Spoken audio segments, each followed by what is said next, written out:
Hello everybody, my name is Adam Cleary, and yes, I know, the hair, but never mind that, because we're going to have to talk about the greatest Royal Rumble, because it's very soon, and it's also absolutely mental. Way back in March, it was announced that WWE would be teaming up with the Saudi General Sport Authority, I think that's right, to put on a huge event in the city of Jeddah. All we knew at the time was that it would include a Royal Rumble match with 50 entrants. The assumption was that this was just a big publicity stunt for the network, but we might actually get some okay matches out of it, a la Roadblock 2016. If you cast your mind back to that, we did get Dean Ambrose versus Triple H in a title match, which was very good, but we also got stuff like Sami Zayn versus Stardust, which was fine, but random, and Mark Henry versus Randy Sharp, which was, well, exactly as you're imagining. Since then, though, the company has steadily drip-fed us match announcements, and following both the Raw and SmackDown after WrestleMania, it now looks like it's going to be absolutely massive, like insanely massive, like Big Four pay-per-view booked correctly massive. So what have we actually got confirmed for the greatest Royal Rumble? Well, take a seat, dear viewer, and you and I, me and you both, we shall get up to our nuts in it. So, first off at the greatest Royal Rumble is the greatest Royal Rumble, a 50 man strong over the top rope battle royal that will include members of Raw, SmackDown, and you would presume NXT. They're yet to tell us what the winner gets, but you would imagine either a massive stupid trophy or a title shot. Confirmed entrants so far are Daniel Bryan, The Big Show, Kane, Braun Strowman, Bray Wyatt, although he might not actually be in it, we'll get to why later on, Kurt Angle, Apollo, Titus O'Neil, Elias Goldust, Big Banter, Baron Corbin, Big E, Kofi Kingston, Xavier Woods, Shelton Benjamin, Chad Gable, Sin Cara, Mojo Rawley, Dolph Ziggler, and need that for later, Chris Jericho. That's 20 confirmed entrants, which only leaves, you know, an entire Royal Rumble's worth of people still to be announced. The other matches on the card are all title matches with two notable exceptions. First of all, John Cena, fresh from having a swift couple of beers and having his arse handed to him by The Undertaker, will be taking on Triple H and his dancing pecs. Can I do that? Nope, I don't think I can. Nope, can't do it. Oh, wait, no, I can feel it moving. No. Triple H and his dancing pecs. Probably quite indicative of the entire thinking behind this show. There's no actual real logical reason to do this match, but for the live crowd in Saudi Arabia, it's something they would never otherwise get to see in the flesh. I did some research here. I know me, and Triple H hasn't actually worked a show in the Middle East since Baghdad in 2007 for tribute to the troops. Now, unless my mental image of a US Army base is way off, there probably wasn't a lot of locals there.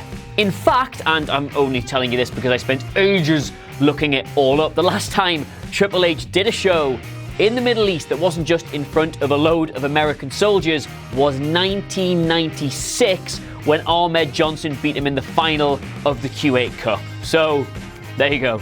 The other non-title match on the card will see The Undertaker working his second big match in the space of a month. I know, and it's apparently against Rusev for some reason, in a casket match, of course. You see what I mean? This show it's just absolutely mental, isn't it? I did a full report on this news earlier on, so I'm wearing the same top, so maybe, I don't know, give that a watch.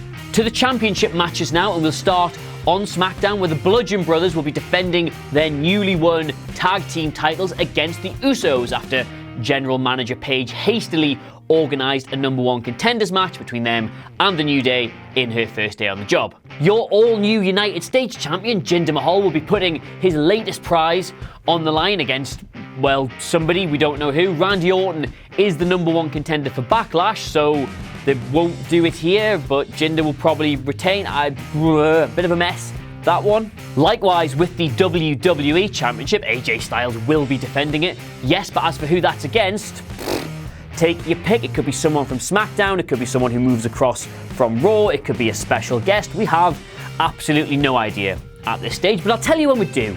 205 Live will also be represented, but yada yada, etc, we don't know yet, you get the idea. Cedric Alexander versus Drew Gulak, or Neville, or Hobo Joe, whoever you like.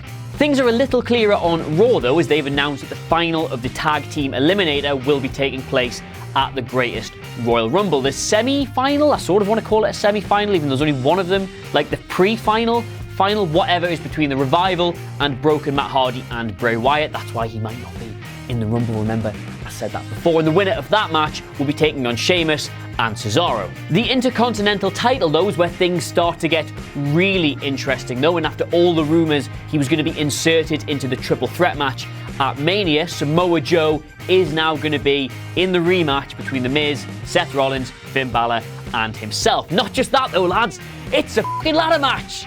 And while this one is definitely still quite interesting, it might also prove to be a bit predictable. So interesting, but predictable. Interdictable, let's call it, as Roman Reigns gets his rematch, even though he didn't lose the belt, against Brock Lesnar inside a steel cage. Now, if you were being cynical here, just a tiny little bit cynical, you might say that the reason that Brock's win at WrestleMania was such a big shock was because maybe WWE knew that WrestleMania would be full of fans who would outright reject that main event and ruin Roman's latest coronation by booing him off the face of the earth. So they've just decided to wait a little bit. The audience in Saudi Arabia might be a little more, and I don't profess to be an expert here at all, so please do correct me if I'm wrong, but they might be a little bit more casual, a bit more appreciative, a bit more receptive to Roman Reigns. Like, this is going to be a major WWE title change happening in a country that seldom gets live shows full stop. So maybe WWE think they'll give Roman the sort of reaction an American crowd never would. I don't know. Maybe. That's it then. Every single match we know is happening at the Greatest Royal Rumble. 10 matches. And one of them is a 50-man Elimination Royal Rumble.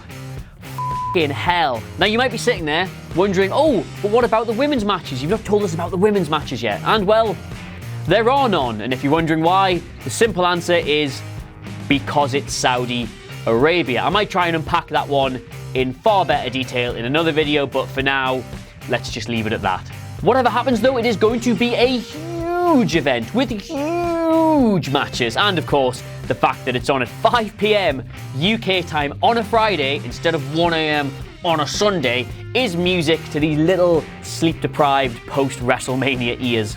But what do you make of it all? Is this a genuine massive date in WWE's calendar, or is it just a cynical PR exercise designed to tap in to a very fertile overseas market? Shout it out in the comments below, and don't forget to like, share, and subscribe. Until next time, my name has been Adam Cleary. Yes, I do actually want to know what you think I should do with the hair, and I'll see you soon. Oh, wasn't that something? Don't forget to like, share and subscribe below, and also the people who made this lovely video, they're appearing right here. But if you're thinking to yourself, I want to see more content, Jules, then why not look above my head, as there probably is some. I don't know. I can't see it. Until next time.